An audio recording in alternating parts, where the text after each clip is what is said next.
Gets on what's happening on Facebook? Okay, one of the things that's happening to a lot of Canadian Facebook members, especially those who are very politically active and involved in the I Don't Know More movement, have been maxed out on their videos. So when they go to post a video of a protest specifically, it won't let them post it. It says they've reached their maximum amount of videos. So it's kind of stopping the movement from spreading. In a lot of ways, especially because Twitter and Facebook are our weapons in this movement. I put a lot of on Twitter about I don't know more. Yeah, I put a lot up there. But how do they? Where is any backlash about what they're doing? Can you do anything? I don't know. We've been posting.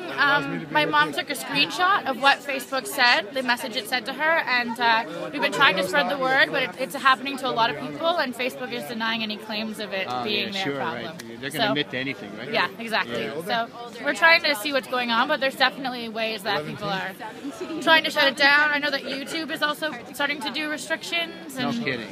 Yeah. Where? What did they start to do? I don't know if you look up I Don't Know More Facebook. The pictures will come up of things that people have been posting, but apparently I Don't Know More has also put on maximum. So if you've been posting a lot of protest videos, they're no longer allowing you to upload new videos.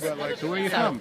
I'm from Garden River, Ontario. I live here in Brooklyn. I'm a contemporary dancer and actor. So are you also part Native American? Yeah, I'm almost full Ojibwe, and I was home in Canada for the Christmas holidays, and I was really involved in the I Don't Know More movement. I met with Chief Spence as a representative of the youth. Yeah. And what was like that? What happened? Well, it was minus 28, so it was freezing cold, and I went to the TP. I drove from Toronto in one stretch, and when I got there, she was meeting with her lawyer, so it was kind of a big deal because she was making her arrangements, sort of like how she wants to proceed if anything should happen to her.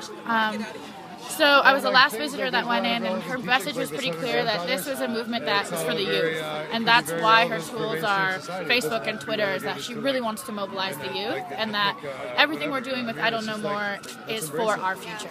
So it's time for the youth and the women to rise up and sort of take control of that. So you're from Canada? I'm from Canada. What city? I was born in Toronto.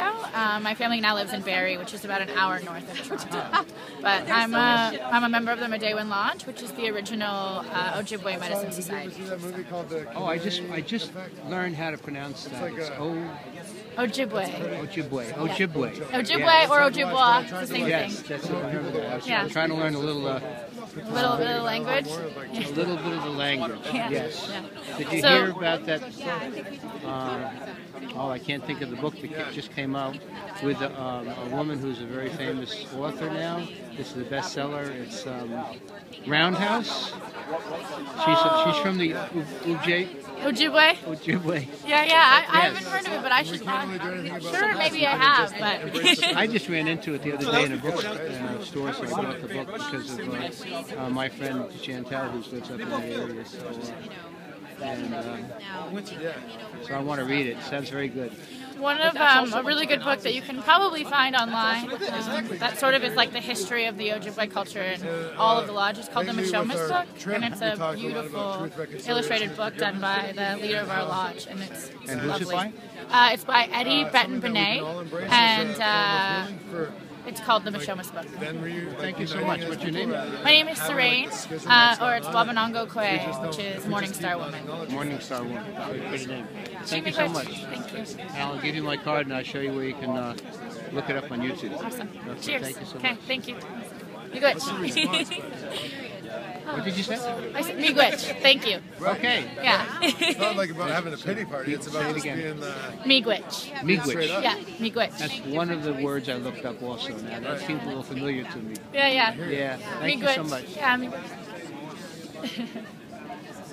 And you're here from where?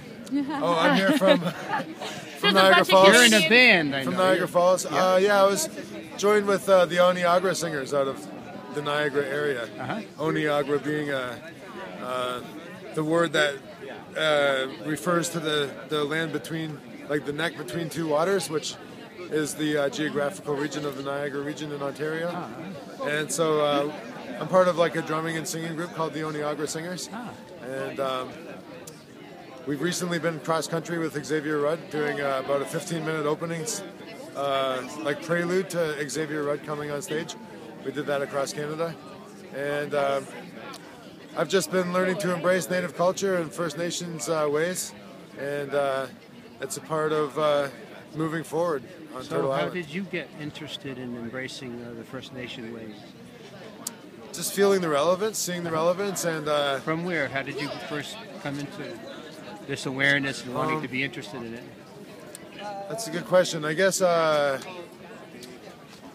always been sort of at least intrigued, or cowboys and Indians. When I was a little kid, I had like plastic cowboys and I had plastic Indians, and understanding this idea of a conflict, and then also understanding that the dominant culture was something that was inherited by the cowboys. Yeah. That's my boy.